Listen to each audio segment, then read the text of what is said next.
Ready to head back out again tonight. This is our last night that we're going to be able to hunt for this contest that David and I are in. The Aristes Fire Company annual coyote competition and fox. So I'm getting my gear together. And I'll be heading down to David's. We got a lot of farms that we're going to hit tonight. A couple that we hit last night we're going to go back to. The one where we called that fox in we're definitely going back to, and we're going to set up a little bit differently. And hopefully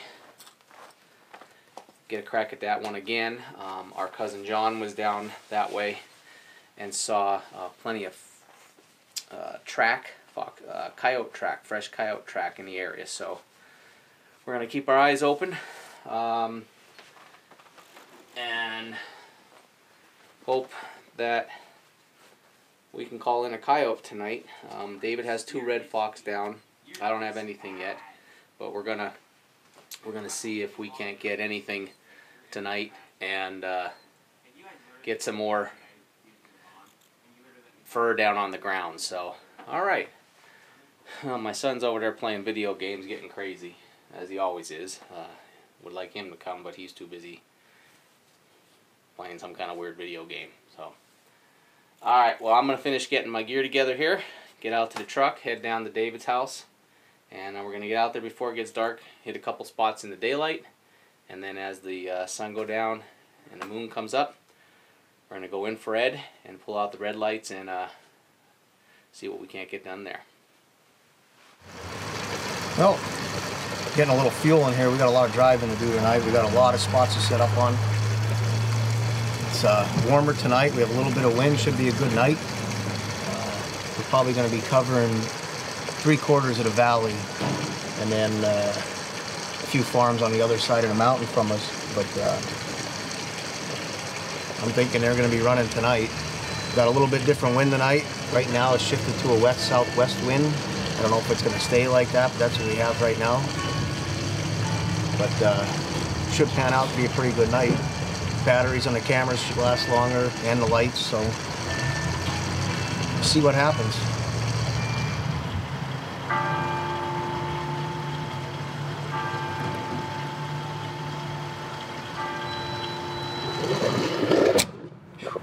I didn't know if it was going to stop this time.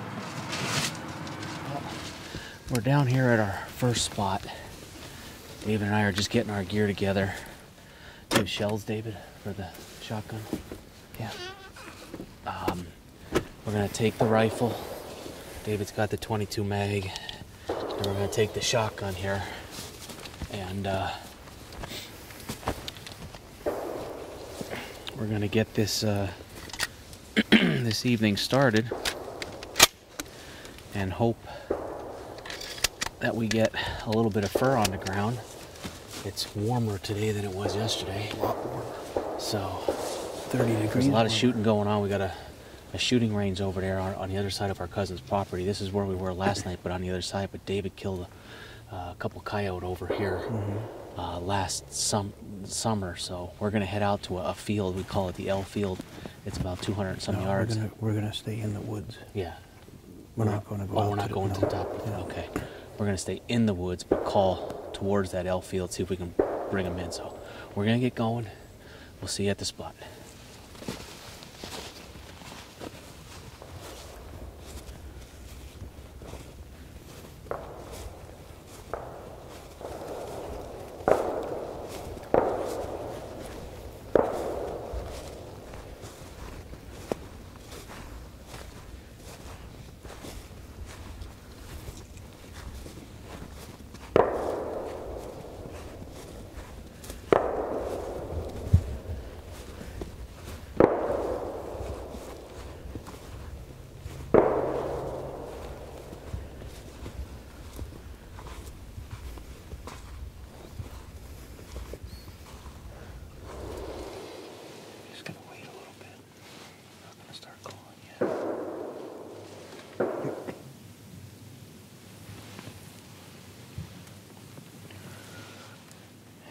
Start out with the MFK Blue Jay flag. Something different.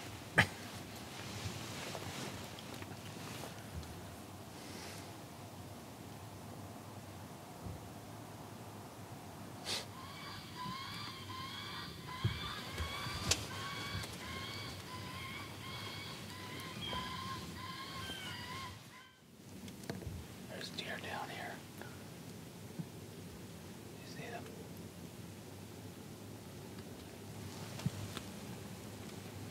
No.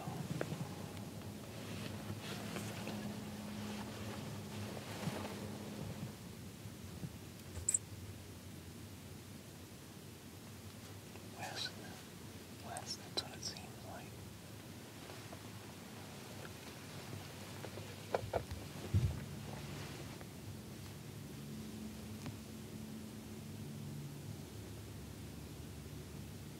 Stop behind them trees. Yeah, it's looking back.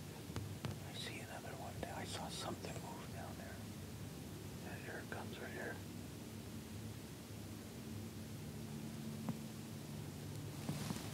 Another one. There's another one coming to him.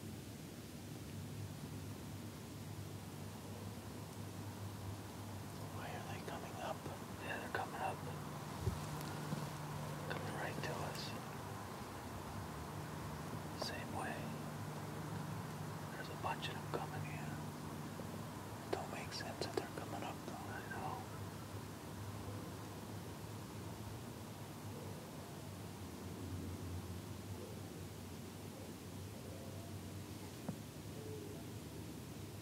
Still coming.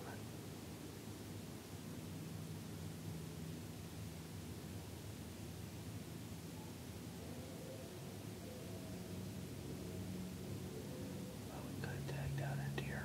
Yeah. Some easy shots.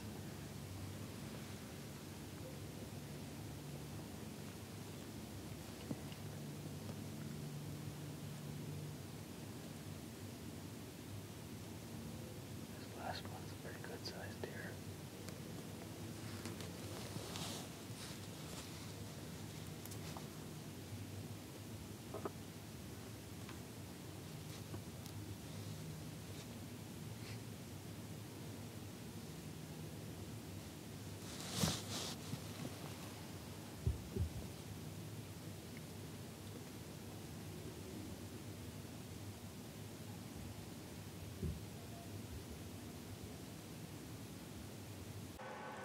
Well, you saw all those deer, probably about 8, 9 deer coming up, and they were to the right of us as we were facing down that hill in that ground blind there.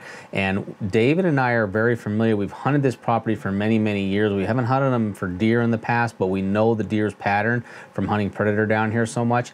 And they should, in the evening at this time of the day in that area, they should be going down to that L field below us and across a creek and up into some ag fields. So for that many deer to be starting to work their way up in the evening, past the blind in that direction, that had us thinking that there might be some coyote of some in the area. And I thought I heard a bark earlier before those deer started working their way up. So with that being said, and those couple of factors that we're paying attention to, we decided, David did, to go with some coyote howls and barks on the e-collar to see if that sparks anything's interest.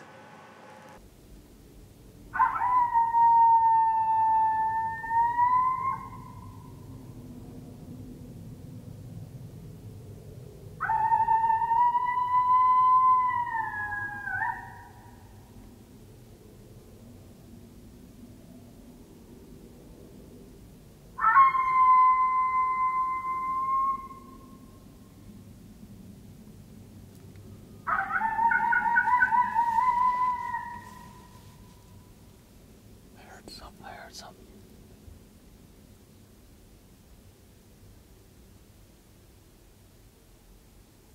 Where was that? That was over here to my right. I thought it was back here.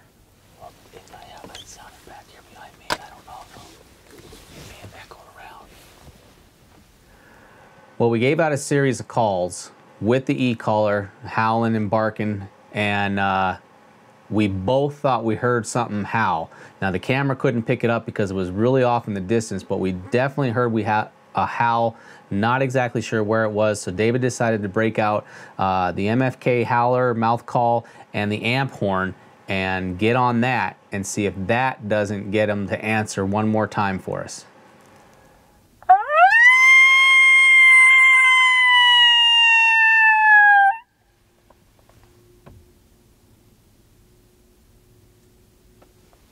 think somebody's down at the club. Yeah, I think that's what it is.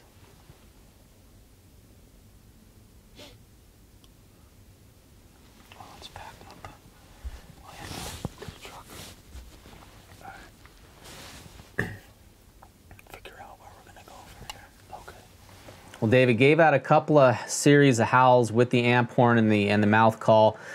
We thought we heard some answers, but we really weren't sure.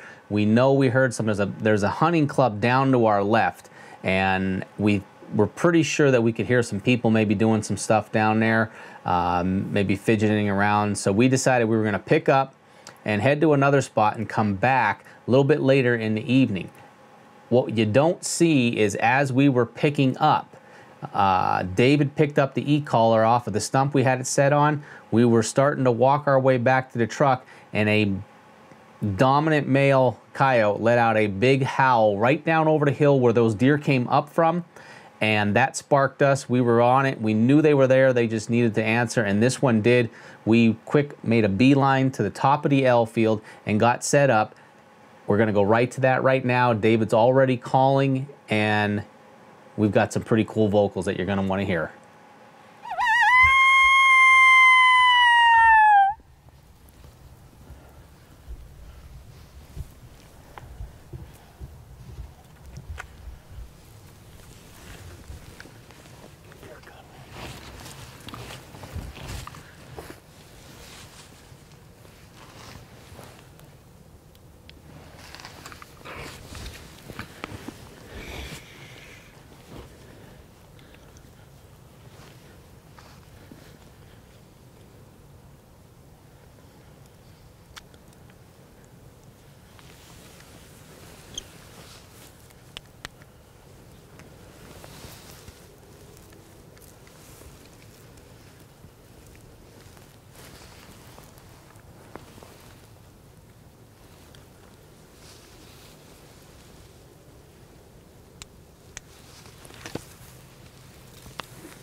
Keep that gun ready. It's ready, don't worry.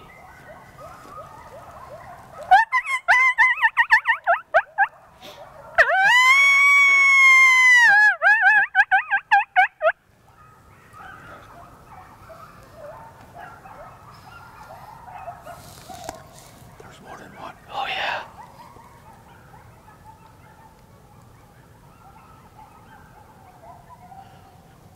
Well, this is your chance.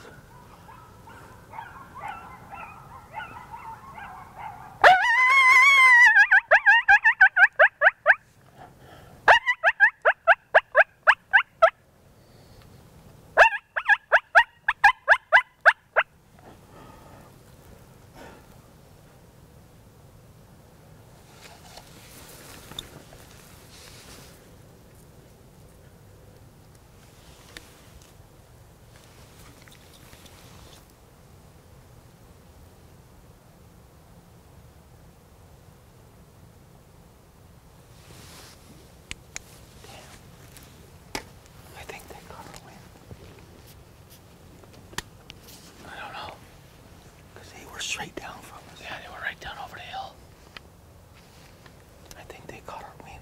Shoot, just let me stand up and scan quick.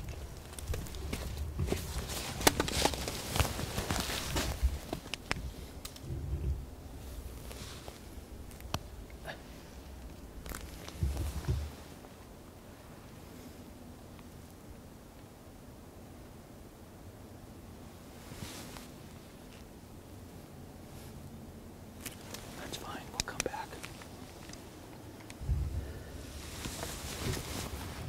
Well,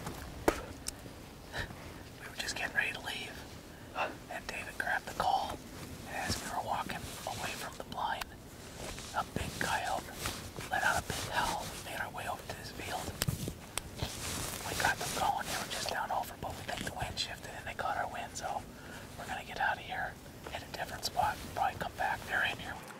Well, I'll tell you what, if that doesn't get the hair standing up on the back of your neck, I'm not really sure what's going to.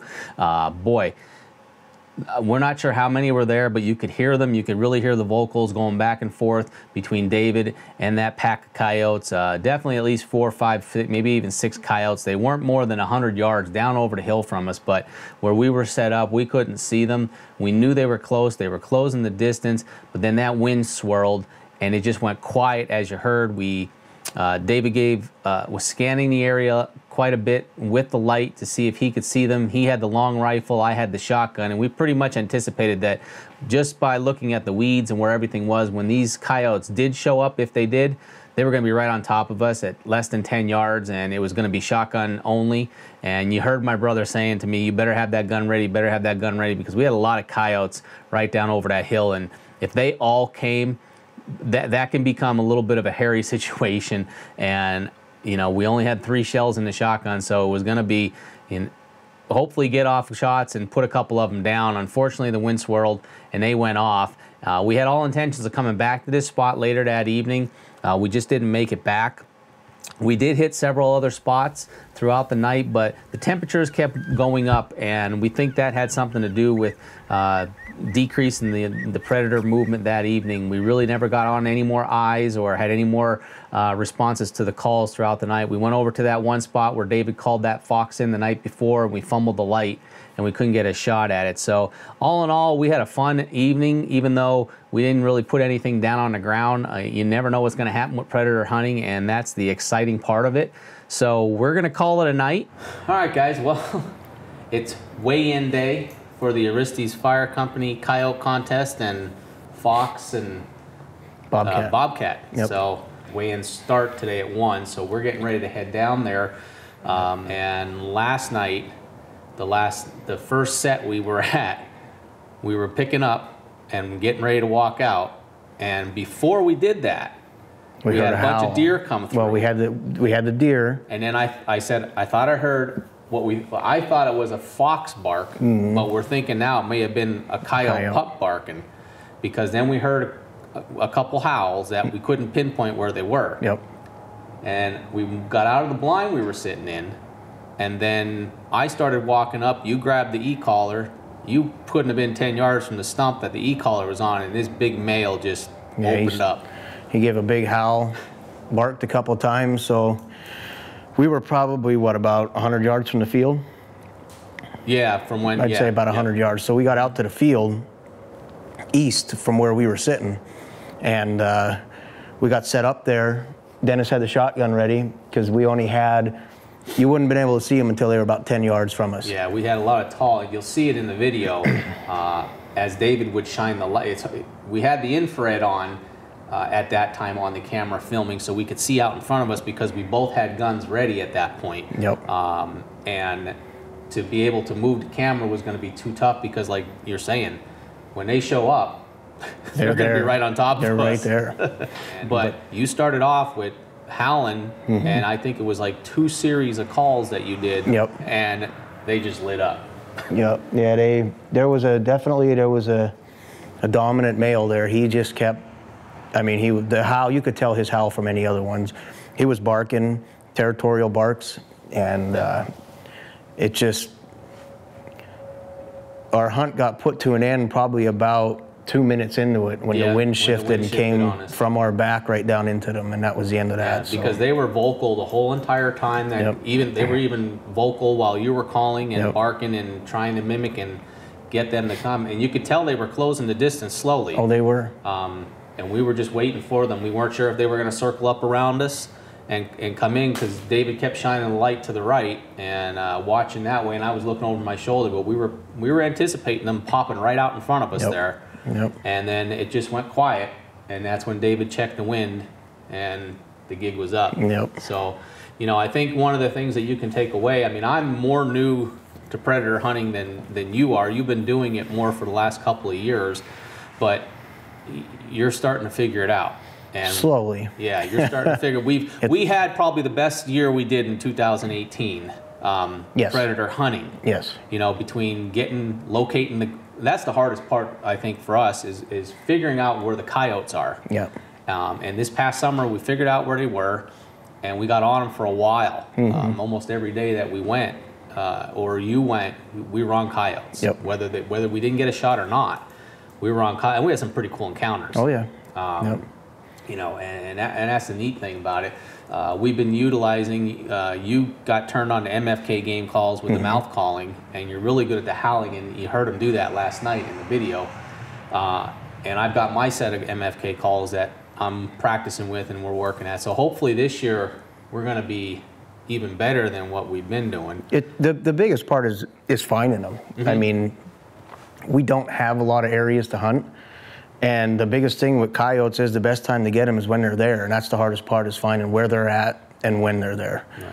It's just there's a lot of them around in the area where we hunt. It's just that they don't stay there, and a lot of times they're on properties where we don't have permission to hunt. Right. We don't have access to it. It's almost like turkey hunting or elk hunting. You know, if you hunt elk out in the Midwest, you're trying to call them off of either private land or from maybe a zone that you don't have permission to hunt in. Right. And it's not easy. There's so many different ways that they can go, and they're so keen on their senses. Absolutely. You know, the slightest change in the conditions and your hunt's over. Yep. And, you know, we talked about it, you know, someday we want to go out in the Midwest where we can hunt the big open prairies and, you know, just have coyotes coming from all over. But it's not like that here in Pennsylvania. No, it's not. It's deceiving. It really is. We hunt a lot of wooded areas. It's hard to see. It's hard to figure out where to set up on them. Yep. And we don't have a lot of big open fields. We're fortunate with the couple that we do that we've been successful. Right. You know, we're able to take two nice reds. Here on the first day, which it was bitter cold that day. It was below. That was the day to be out. That was the day. You've got a coon hanging here, and we shared the photo of this in a previous video that we did. But we'll have the footage now that I got from David. We'll share that with you. But this was a kind of a cool hunt just to kind of share with the folks, because it looks weird when you watch the video, because the coon's sitting on a windowsill of a house. Now, this is not an occupied house. This is an old, rundown farmhouse in the middle of a piece of property that these raccoon, so they took up residency in. Our cousins owned the property, and he told me that they were coon in the house, and he wanted me to get rid of them. So I went down for fox one night, and every time I go down there and I hunt that field, I shine that house, and there's a set of eyes looking out the window at you. So I figured that night he wanted me to get rid of them, so I figured I was going to go get rid of them. And I set up and I ran the MFK big coon, baby coon fight. And when I did that, well, actually before I even got to the house, I was walking down, they were fighting in the house, you could hear them. Yep. So I hit the collar, and this guy popped out, but he wouldn't come out onto the edges where I could actually shoot and have him fall outside. And finally he came out all the way out onto the windowsill. Yeah, right on the windowsill. And I shot, and, you know, obviously we harvested that one. But again, the house is it's abandoned. Yeah, it's run down. It's not even safe to go It's not safe to go in it. It's about ready to fall down. So it's a great place for predators and critters to hang out. It's a perfect area for film. We don't have it on film, but you actually watched one walking up the steps. He walked up the steps. Yep. Yep. So it's on film. Yeah. Is it on film? It's on that film. Oh, okay. I'll have to watch that. Yeah, you could see the staircase where everything's smashed out, and it was actually this one. He went walking up the steps first. Oh, well, we'll have to share that with you. But well, buddy, let's go get Dad and take these fox down. Hold that up there. Okay.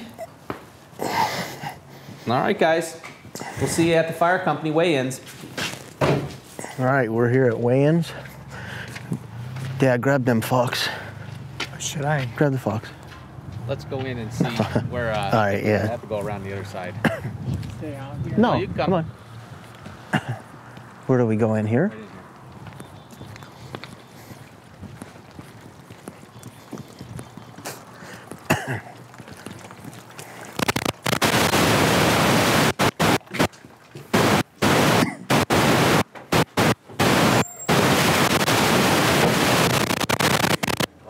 How are we doing? We're doing. You got some stuff to weigh in? How we been, Dan? Yeah. Good deal. Did you get back out again? We'll get you checked in. Where do we go at? The very last bay on this out front. Okay. You can just pull your truck in out there or whatever you got. Okay. And then I'll meet you out there. All right. Sounds good.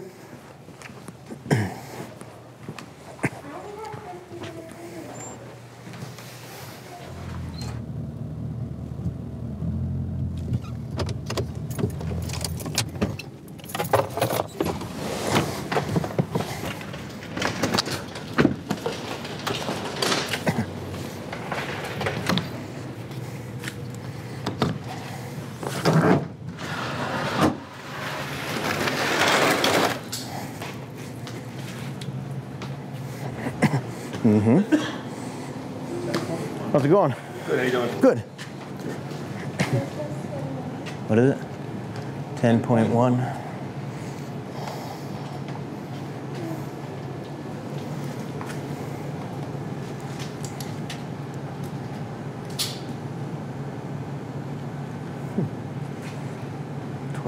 .3. 12.1.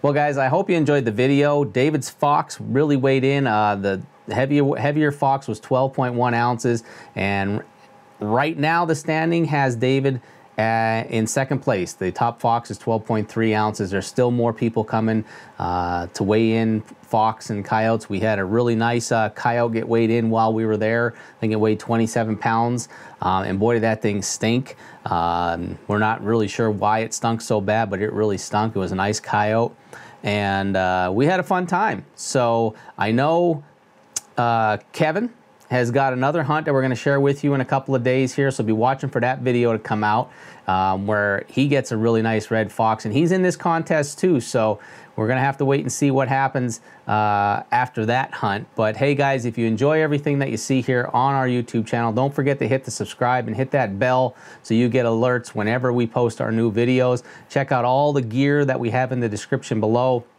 and the links to all of them where you can find that gear for yourself. We've got some promo codes for some of the gear for Insights Hunting and Raptor Razor where you can get a discount on any of those products. And don't forget the giveaway when we hit 1,000 subscribers on the channel here. We're giving away a $100 Cabela's gift card. So, hey, thanks for watching, and until next time, we'll see you somewhere in the hunting woods.